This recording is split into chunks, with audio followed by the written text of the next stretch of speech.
আসসালামু আলাইকুম প্রিয় দর্শক, সাদ্দাম হোসেন ফেস থেকে জানাচ্ছি স্বাগতম। আপনাদেরকে দেখাই, কালকে ছাদটা ঢালাই দেওয়া হয়েছে। ছাদ ঢালাই দিছে, ছাদের ভিতরেও ফোল্ডিং দিছে, দেখছেন এখন ফোল্ডিং উঠেছে।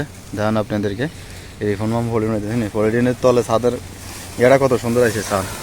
কারণ এই দেশে একটা সিস্টেম আছে, ছাদ ঢালাই দিয়ে ছাদ ফোল্ডিং দিয়ে গোড়া দিয়ে আলায় পাম্পে ঢালাই দিলে কেলে ছাদটা যখন না ফাটে, এই দেশে ছাদ ফাটি যাবে। তো এখন ফোল্ডিং উঠাইতে আছে। এই তো সকালবেলা কাজ যায়, যাত্রা করি, ফোল্ডিং উঠাইতে আছে, দেখেন নি ছাদ সান এক কুতি হাড়াই এনো মাশাআল্লাহ, অনেক সুন্দর হয়েছে ছাদটা। কারণ ফোল্ডিংটা দিলে ছাদের উপরে যে একটা সিমেন্টের আছে, তেল দিলে বাপটা চলে যেত, ছাদটাও সুন্দর হয়।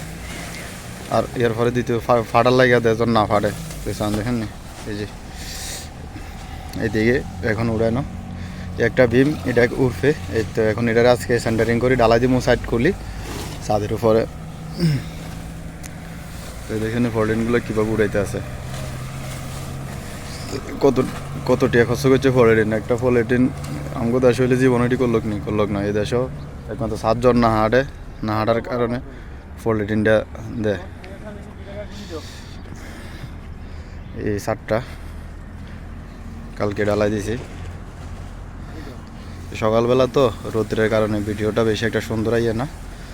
তারপরও আপনাদের সামনে একটু তুলে ধরলাম কীভাবে ছাদের কোয়ালিটিটা কেমন হইলো দেখানোর জন্য।